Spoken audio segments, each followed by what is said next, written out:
My name is Ashley Rooney. I've been asked to interview the children of Dan Fenn, a long resident of Lexington and a very famous man.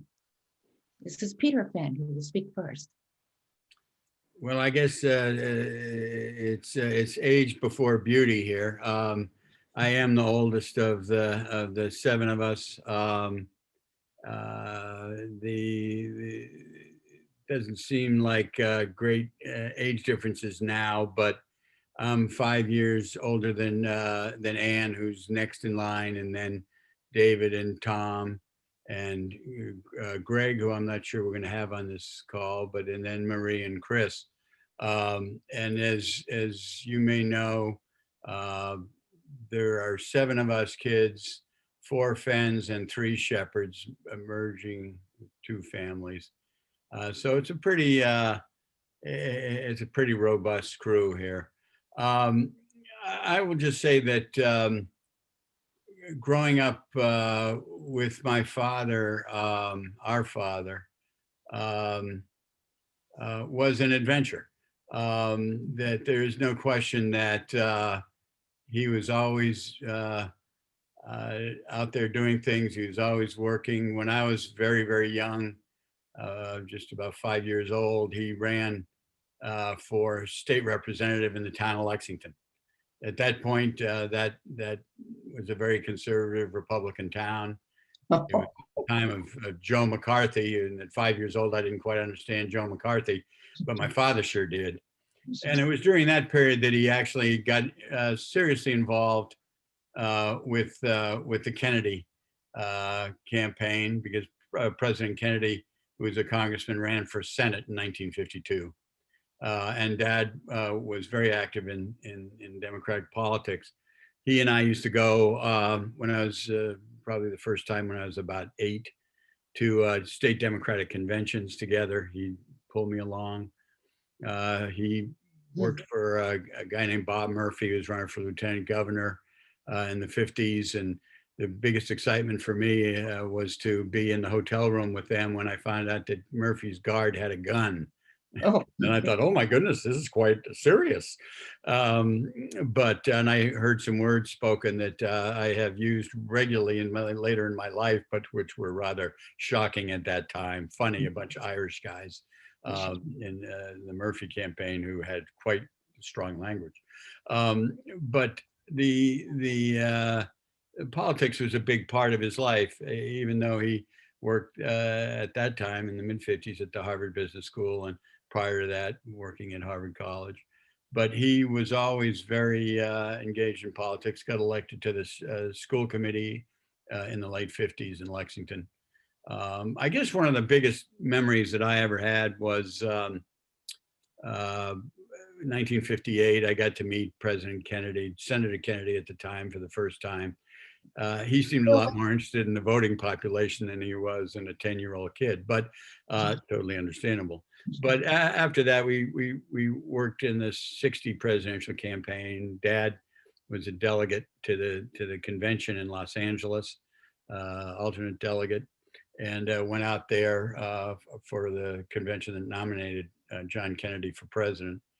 And in 1960, when the campaign ended and there was a huge rally the night before the election at the Garden in Boston, we, along with a lot of others in Lexington, took a bus down there and waited and waited and waited, because he was, of course, notoriously late, being running around the country campaigning in other places. But that was an amazing experience to be in and part of that. And as a kid working in Lexington, I took full credit for Lexington, Massachusetts, going for John Kennedy. Yeah. Not much of a problem there. And I will just say, and then we can chime in. I won't go on forever and ever. But when my father was called, I guess it would have been late spring of 1961. After he had gone with our mother at the time to the inauguration, which was quite spectacular. We all stayed home and watched it on TV. But when he was asked to come down to Washington to work in the White House, that was just an amazing time, and the move from Lexington down to Bethesda, where we rented a house. We were pretty excited about things, but nervous. We're leaving our friends. You're leaving your home. But Yes. but as one of my friends said to me, he said, "Now I'm a little confused. Do you live in the White House?" He said, "No, we don't live in the White House." But he did have a fancy car and driver pick him up every morning to take him to work very early in the morning and bring him home rather late at night. But I think all that time, I think all of us felt the same way, which was, you're young, but you're pretty proud of your father. Yeah. You got what was going on. Yeah. And one of the things was he never was cocky or pompous, or if anything, he was understated in what he did and how he did it. And there was a tremendous modesty about him throughout. Oh, that's interesting. So I think I've talked enough. So Oh, that's I'll come back in later, but a lot of other stories. But that sets the stage a little bit anyway. it did. It set a good stage. Anne, do you want to pick up on this? Sure. I would just say that we have, throughout our lives, all of us have been told at different times, now, how was it to share your father? You had to share him with so many other people and so many things. I don't think I felt like we had to share him that much because Dad was always present. I mean, if you had an issue, there was never any question that he knew exactly what was going on with you. He'd ask all sorts of questions. What's happening with school? What's happening this? He would take us off for weekends to Williamsburg. One weekend we all went off, and as we went to Williamsburg for a whole weekend, then we would do nature hikes. Dad would call these nature hikes. So we'd go out on these little nature hikes and walk for a couple of miles through, a little path. I mean, so I'm not sure. I mean, the only time I ever felt that we were sharing him was one time, I think it was the Harvard-Yale game. You might want to stop and let somebody else talk till you get the dog quieted down, because Can you hear him in the background? the dog is pretty prevalent. Sorry. No. All right, let me get him outside and then I'll come back and somebody else can, now he's quieting down. Oh, no, I would take him out because Right, you have a hard time editing all that out of your speech. So you'll start over again. David, you want to pick up from here? David? Just unmute, yes. Yes, I'd be happy to. Thank you. Being, Very good quotes. sorry, Peter, but being that much younger, and the move down to Washington, we had a couple of different phases. I was very thrilled to, ride in the car that would pick Dad up, because the back window in this Lincoln limo, would go down. Really neat things. Yeah. Were very impressive to a 5-6-year-old. And I do remember some of the trips, into the White House and having meals at the White House mess. But it wasn't lost on me. I was impressed. It was like a wow kind of moment, here and there. But, one of the things that became so important for me, and I think for us, was Dad's ability to take on some difficult times after our parents divorced. Being a single father in 1963 just didn't happen. That wasn't part of the fabric. And for him to be juggling with 4 children was really hard. But the way he made it that much easier for us, and especially I think for me, was you know, when asked, you know, going into a field trip at the National Gallery of Art, you know, whose parents could possibly act as a chaperone? Well, I knew that that wasn't going to be a real good possibility for me, but Dad made it happen and met a group at the National Gallery of Art, you know, with my class. And, you know, that kind of stuff was very unique, and it just didn't happen too often. You know, as we've mentioned, you know, all the many excursions that we took, sometimes the dreaded nature walks that Dad would lead us on, but they really truly were adventures. And those adventures, you know, they happened throughout, no matter, you know, whether Dad was, you know, 45 or 65 or 85 or 95. And you know, you sort of mentioned larger than life. You know, for us, he was the driving engine of our lives.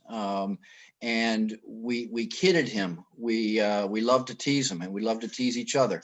And you know, he played right along with it, all the way through, which was such a great, you know, art. I mean, whoever heard of St. Valentine's coming to your door and delivering gifts? I mean, that, you know, nobody else does that, right? But that was something that Dad started.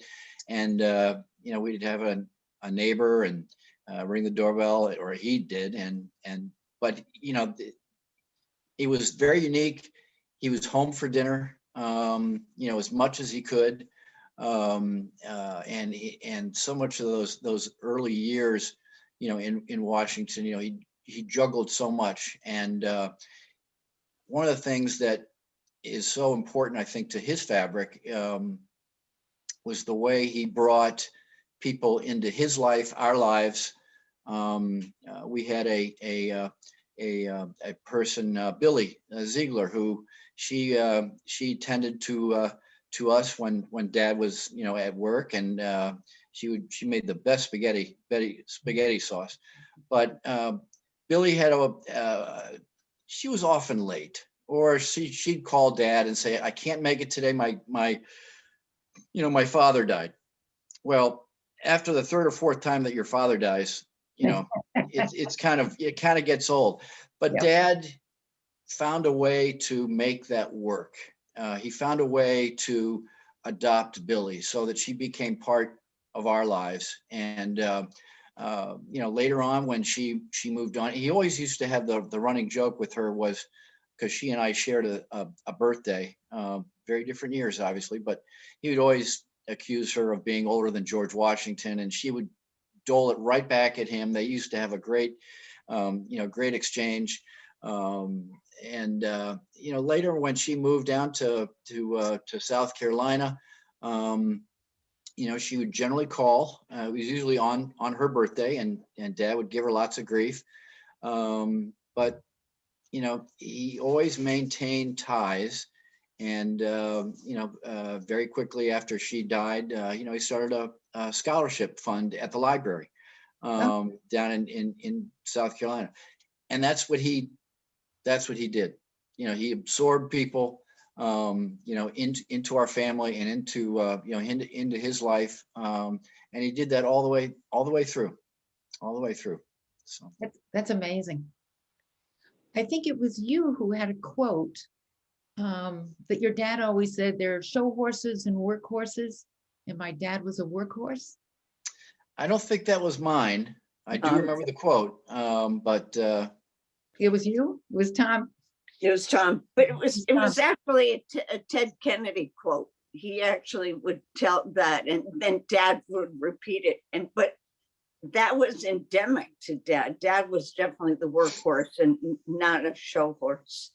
Well, the story that David just told of this busy father of 4 in Washington under those years, it must have been amazing. I mean, because you're right, you don't see people doing that. And you want to pick up on where David left off?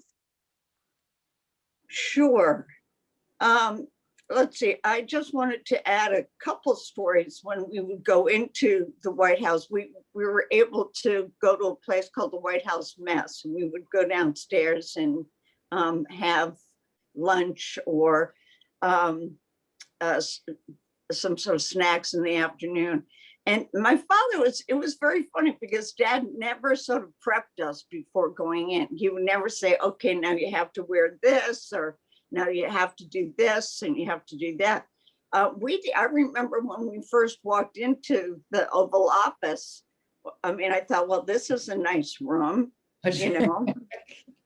And my mother said, well, you guys should know this is kind of a special place. This is a special room, and not a lot of people get to go there. But Dad would always relate things to us, and he took us over to where President Eisenhower, right before President Kennedy, played golf. And there were little impressions on the floor. There were little holes on the wooden floor where Eisenhower had worn his golf shoes in and out of the Oval Office. So we then knew these little kind of events and secrets about the White House, things like that, or where at that time it was a lot more informal than it is now. But there was apparently a time when Dad was taking some folks to the White House and their buttons in each room to tell the Secret Service when the president's going to go from room to room. And these friends were going through the White House with Dad. Dad was showing folks around. And one of the little kids didn't know, what the buttons were. And he started to push the buttons. And all of a sudden, the Secret Service came dashing in and saying, what's going on here? The president isn't supposed to be here. Where is he supposed to be on the Cape? Who's here? So, but those kinds of stirs and activities just, really added to the fun. I want to emphasize that Dad was very clear about certain values in the family. And I just want to tell one little brief story of when Dave and I decided one day, we went to a little elementary school right up the street in Washington. And Dave and I decided, we're running a little late to go to school. So let's just go off for the day and play in the woods, and then we'll show up afterwards. So we thought, well, we'll just play a little hooky for the day.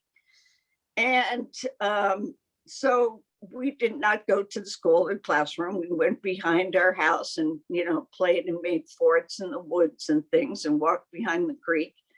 And we, in the afternoon, it got to be 1:30 or so, 1 o'clock, and we started to head back to the house.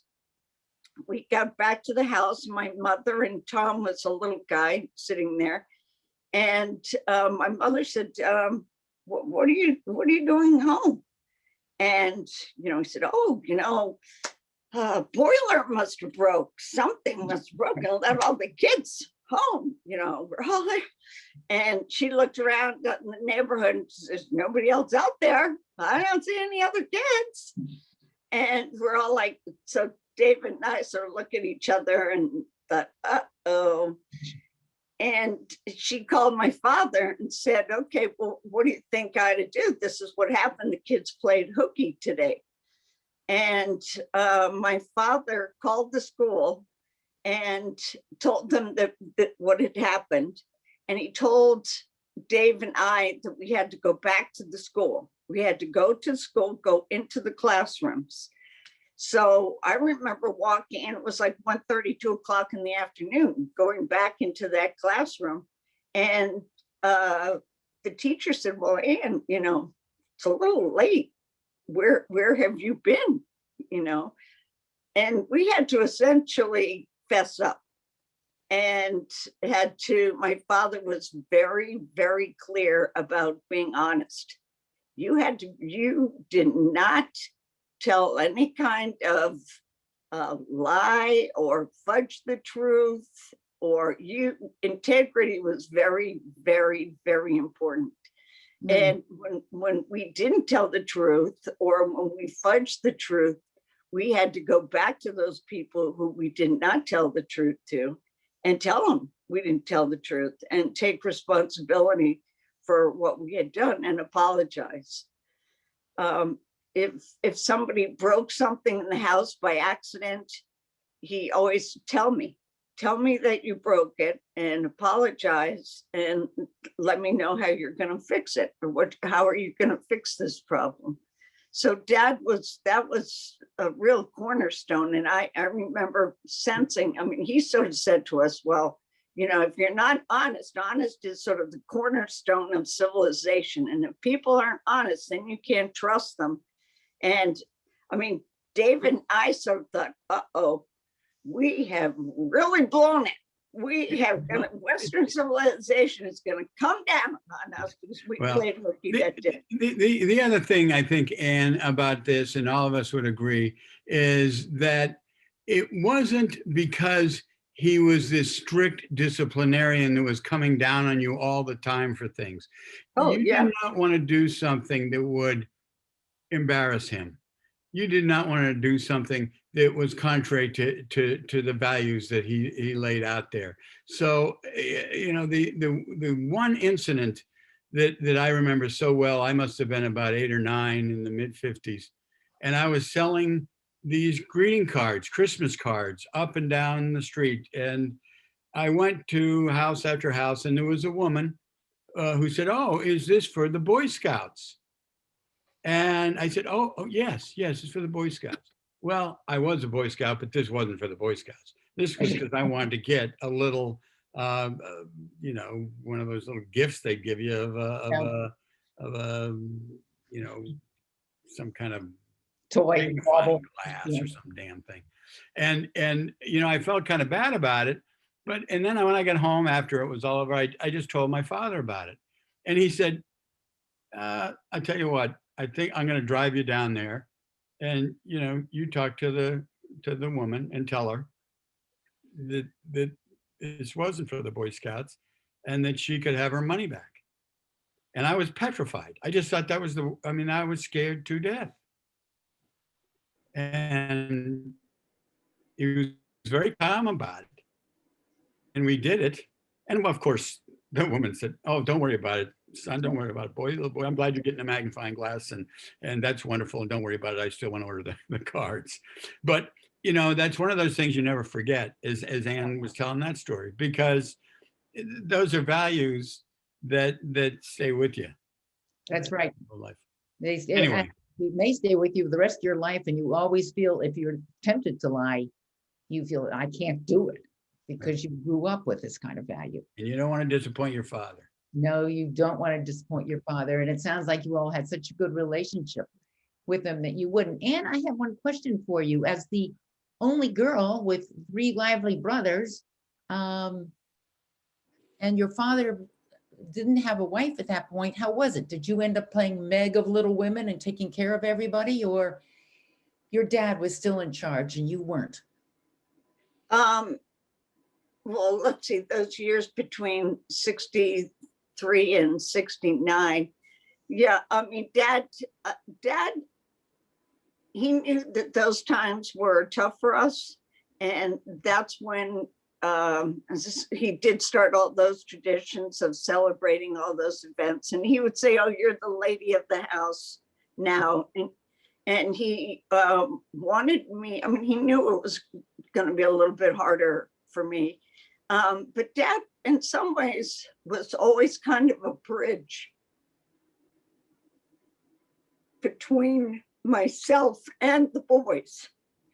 And, you know, if I was sitting in the front seat of the car and I had braids and pigtails, and they would pull the pigtails and do, you know, mischievous stuff like that.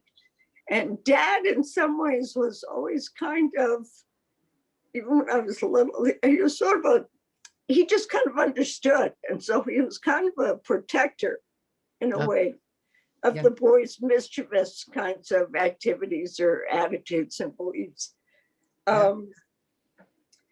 Yeah, and he was pretty much, you know, each one of our champions for our whole life.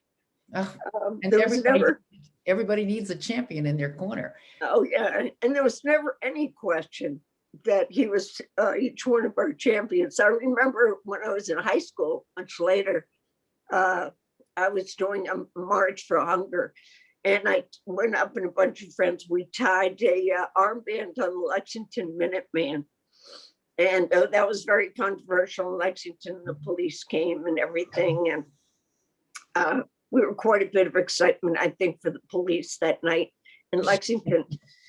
And then they took me back to the house and said to Dad, oh, you know, your daughter was tying an armband on the Minuteman, and that's defacing public property and all of that. And Dad said, well, he was a rebel, this is the Minuteman, and he was a rebel, so I think it's probably okay.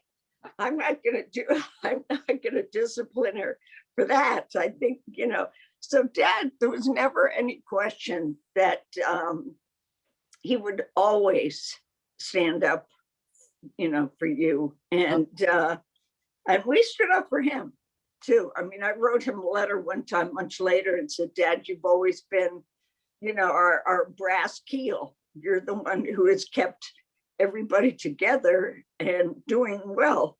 And he wrote back and he said, I understand what you're saying, but you guys have been my brass keel too. Yeah. And so we were really kind of a team. We were all sort of a team. Well, that's a wonderful way. If all families could be that, they'd be very fortunate. Yeah. Yeah. Tom, are you next or is Marie?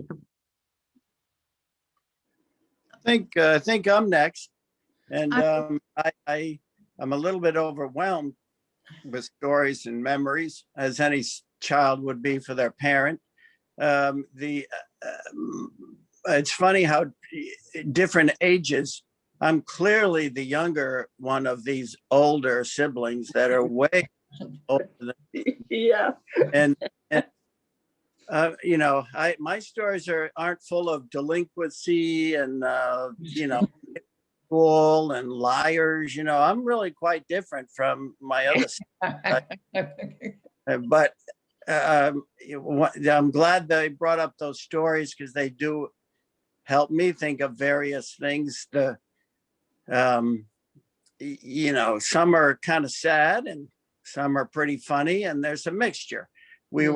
I was born in 58, so my memories of any White House years are limited. They're somewhat fragmented in moments in time that I don't really know how to connect or what happened. I do remember, my brothers and sisters have spoken a little bit about the White House mess, and I do remember an incident there when I was very young, and I kind of like telling it because it's my only Kennedy story. I don't know who these people are. What the hell? I knew when I was older, but we were at the White House mess and having dinner or something. I remember a very tall and distinguished person of color, dressed in white and very fancy, with a cloth over his arm, and looking down at me, wanting to know what I wanted or whatever. And I was a little intimidated, but I also, as any 3 or 4 year old, had trouble staying in my seat, and I was running around around the little White House mess there. And my dad would say, come back here, sit down, all this, and not in, kind of a stern way, but I mean, I was a kid, who knows? So I'm running around, and all of a sudden a group of people came around the corner, and my height level was quite similar to someone's waist level. And I'm running around, and I ran right into a person dressed in a suit, and crashed into between his legs area, and bumped right into him. And my dad was pretty horrified. He bent over and patted me on the back, and my dad was like, oh, I'm very sorry, very sorry. And he said, oh, I'm used to it. No worries. And so I always took credit for being the only person that could bring Bobby Kennedy down to his knees, because I ran right into his waist area. I kind of like that story. I think it's partially true. I'm not really sure. No, But it's true. I'm Right. sure one of his many kids probably did that I- too. for a He's long- used to it. but I got in a little trouble. The other story, I'm glad my brother David brought up about Billy, because she, for me and my age, was really very important person in my life. My dad was very busy. He was a busy man. Before I get to it, you had mentioned, Ashley, that he's a very famous person, and I think he would be very uncomfortable with that, because I asked him about that many years ago, and I said, Dad, when we were living on Worthing Road, people would drive by Mhm. and in our windows. And I remember one time we're having dinner, and this is, all 7 of us with Greg, Marie, and Chris, and our stepmother Lenore, and we're, we're just eating dinner, and people would slow by and look in the windows, and it was just weird. And I'm like, what? And I think I was probably in elementary or maybe even junior high. I go, what are they doing? What's going on? And I asked him, I go, is it weird to be, because sometimes he'd be on TV or whatever in the newspaper. And he said that it wasn't that he did anything. He wasn't famous. He just had jobs that required this element because people were interested. They thought the Kennedy Library was a cool place, and he ran it. So they wanted to see what it was like, talk to the guy who ran it. Yeah. And he and it wasn't necessarily him. He wasn't famous. He just had these jobs that required more public participation than average. And I think that's a characteristic of him that is an important one, because he was just very a humble kind of person. Yeah, I think your brother Peter said something like that too, that he was modest. Oh yeah, he definitely was the smartest guy in the room. There's no question that he had the ability and a brain to retain information. And you talk to him on any subject, and I'm telling you, he knew he was the smartest guy in the room, but he wouldn't let you know that. I mean, he would listen to you and ask for your opinions, and just, and I do know that towards, whenever he would start asking people, well, why do you like Donald Trump? What is it about him?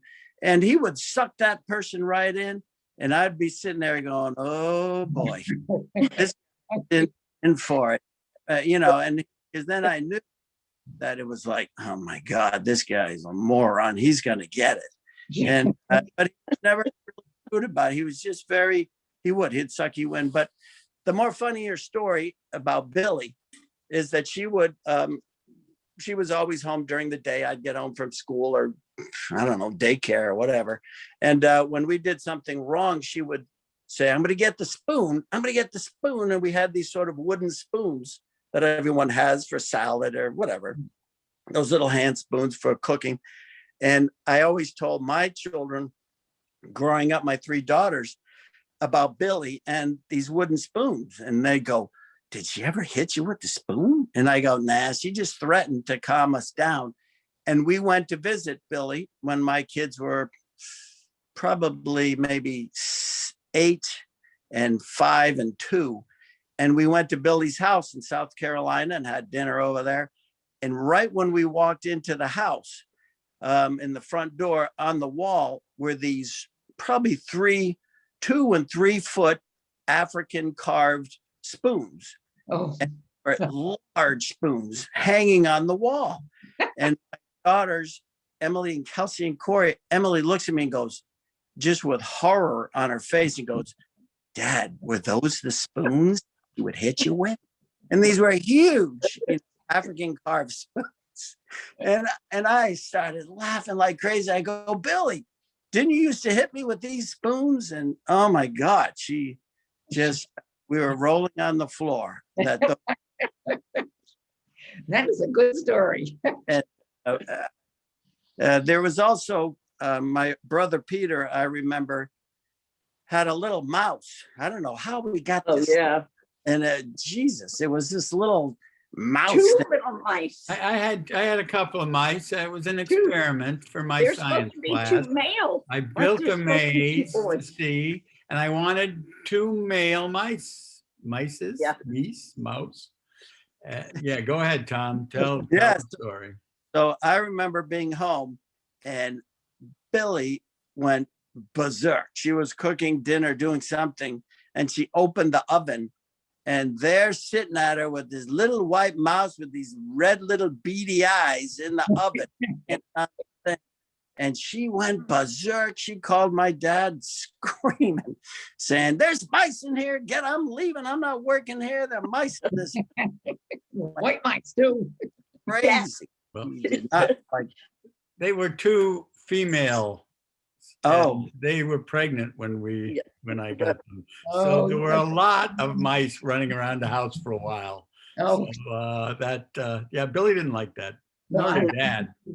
No, I have no. one story that I read about, and no one's mentioned. You've mentioned the St. Valentine, but what about this business of for George Washington's birthday? You all had to do a skit. oh, yeah. Same, George Washington's birthday or President's Day was always celebrated in our house. And it was a tradition that had been passed down from our grandparents. And the idea was that we would be celebrating George Washington's birthday, and we would, in order to get a piece of cherry pie for dessert after lunch, you had to do a skit. Everybody in the family had to do a skit. And we Wow. would get dressed up in costumes, funny costumes, but the skits had to tell a story about George Washington that was a true story. So we would all dash off to the Encyclopedia Britannica. The dad had a whole big set of Encyclopedia Britannicas and start reading up and prepare our little stories and our skits. And then we would write out our skits with different members of the family. And that was always fun. That was always a blast. We always had a great time doing that. Things doing something like that. One thing I wanted to mention that hasn't been really discussed is that Dad had incredible determination and discipline, personal discipline. And I'm not sure that I really even knew about the degree of his own personal discipline and high standards for himself. He would, at 90 years old, he got himself a treadmill for Christmas one year. And he would walk on the treadmill, 15 minutes a day to keep himself up. When we were younger, we would all get up and do these funny Air Force exercises. We did that for like a half hour.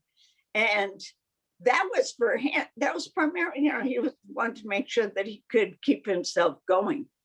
But one of the stories I wanted to tell is that when I worked at EPA, Dad and I researched and wrote a number of case studies that he then taught for EPA staff across the country. We went to different EPA regional offices, and Dad would teach the cases. And whenever I asked him to help or do something, he would always do it.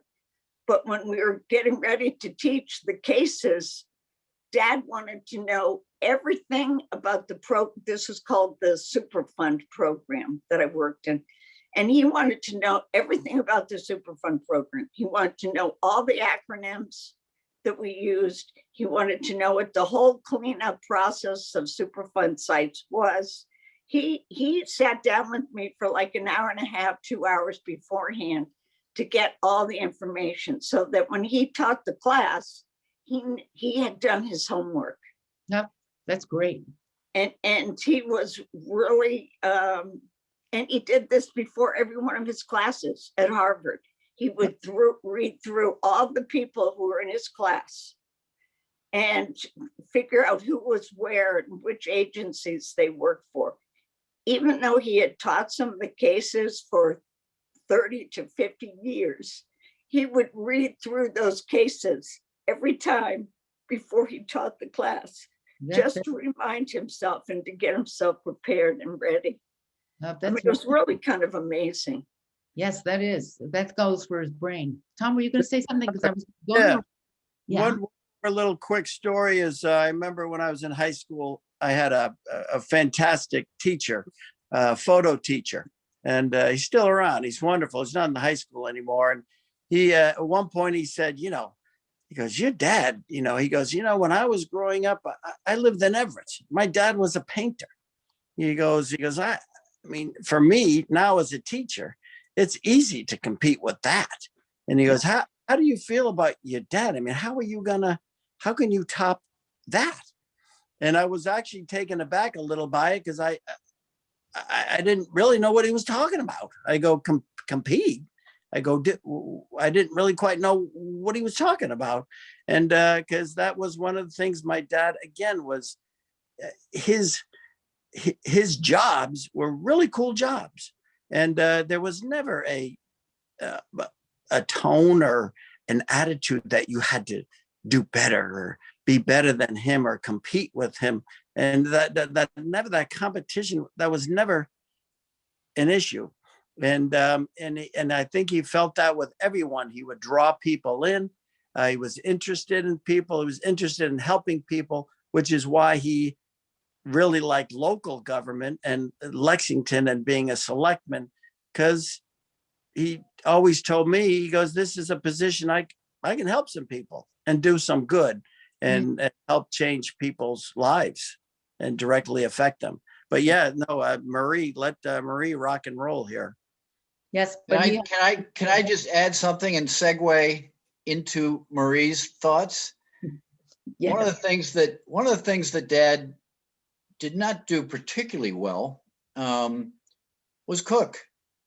Oh, Meal planning was always talk about adventures. Sunday night was usually, as he used to call it, Welsh rabbit, but it was cheese whiz over saltines. And yeah, that was. And he tried to be creative. Each of us, for example, when we were again younger, would be assigned a breakfast for the week kind of thing. And if it was your breakfast for the week, I always just tried to bargain for, okay, we're having Pop-Tarts. Okay. That's going to be breakfast. But, and you couple that and back when he was again single and, we all experienced, some of his dating along the way. And we had a neighbor across the street,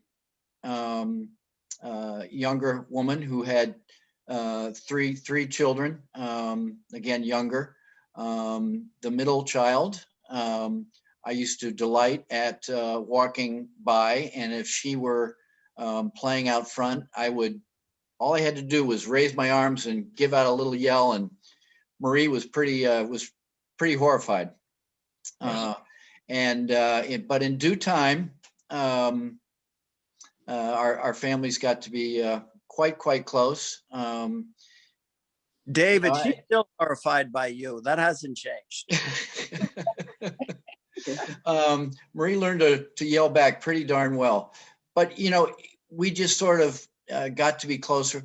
We kind of knew enough to not to pry too much into Dad's, into his, personal love life and stuff. We took what we did, but I don't know that we all had the idea that things were, progressing quite as rapidly as they were with the household across the street. I mean, we used to have great fun at our swimming pool, and Dad would disappear for a while, and who only knows. But anyhow, it was a wonderful addition, and anyhow, I just wanted to segue, Marie. Yeah, to Marie. That's a nice way to introduce her. Hello, Marie. Hello, thank you. That wasn't that scary, was I? You had your moments, David. Say inversely correlated with time. yeah, I guess I'm also feeling deeply moved by what people have said. I think I was pretty small when we always refer to it as we got married. I mean, that's the way I still think about it, when we got married, because it was this, it was marriage of families, and it wasn't they who got married, it was really we that got married.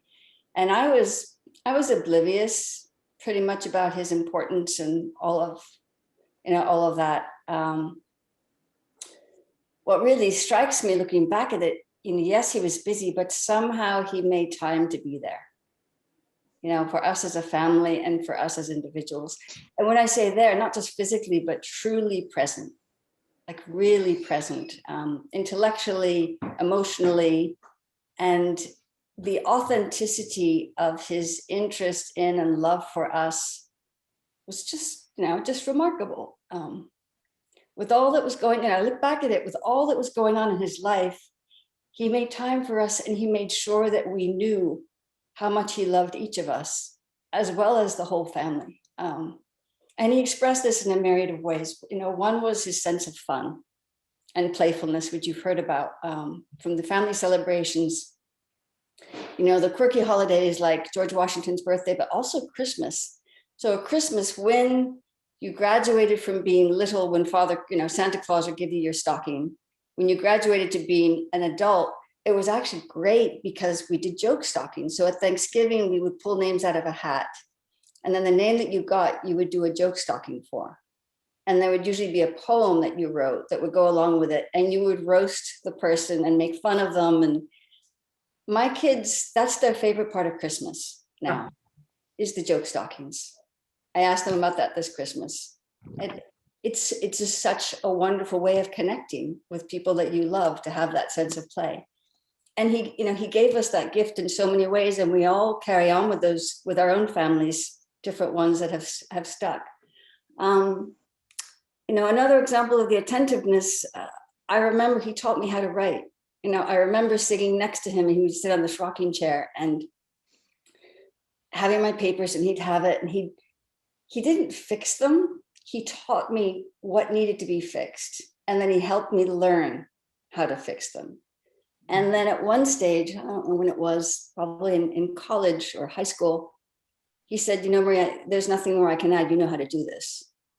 So he, not only did he teach me, but he gave me the confidence to feel like I knew how to write.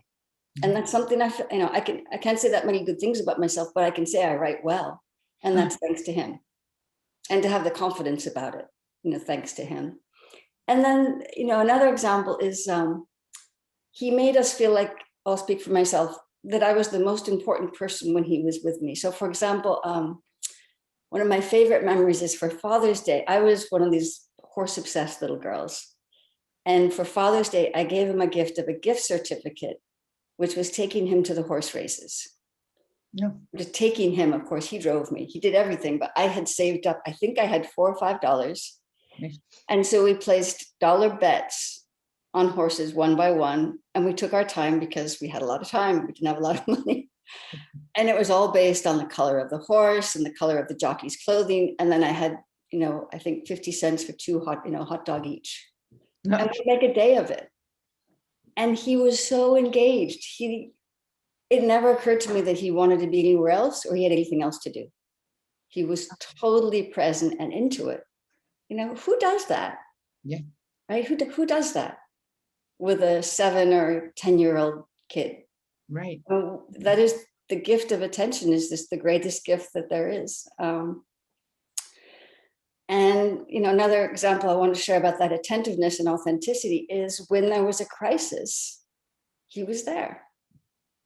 I remember, it made me cry. I remember in college, I was a senior and I was just totally overstretched. I was doing honors and I was doing this and that, and I was ahead of this, and so many things that I'd taken on. It was just too much.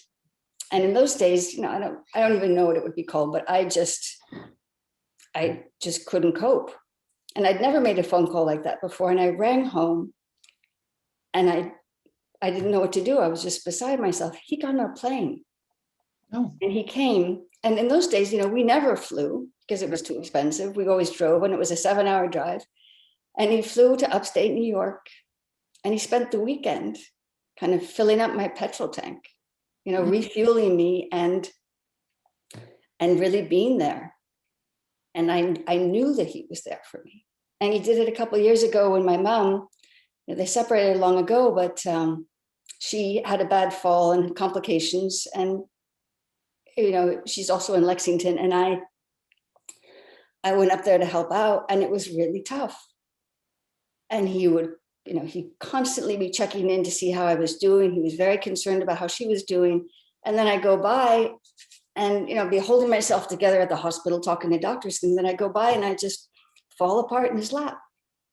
Yeah. And he would just hold me and support me. We had long conversations about spirituality and, you know, it is, yeah. So that's really what I wanted to share with you, was this just how much he cared for each of us and how he was really there. And when things got tough, you knew he was there for you. And that really helped me just to go out and do things that I wanted to do in life, you know, whether it was academically, whether it was professionally, whether it was personally, knowing he was there and that he would always engage and ask the most interesting questions that somehow made me think in ways that I hadn't thought of and go deeper and explore more and want to learn more. And he gets so excited. Well, can you send me that book? Well, what do you think about that? You know, he had this sort of voracious appetite to share his love of learning and his care at the same time, that I think has really helped me just to live a life that's been full and rich. Yeah. And I guess I want to stop there. And Chris, I think, is on the call as well. I don't know if he's going to come in. Or... I think he's, Chris, are you there? You're on mute. I know he would think he was up all night working. So I'm not sure if he's. I see his thing and he's on mute. Oh, it just has to touch. Yeah, but he might not be able to. He was having some challenges with I think they were having some difficulty with. I'm sorry to miss Chris, but I think in the way you ended and wrapped it up beautifully, to have the 5 of you all say, four of you, to how wonderful this all was, and to have this very busy father living this exciting life. I mean, I think somebody said, Peter, you said in the beginning, life with him was an adventure.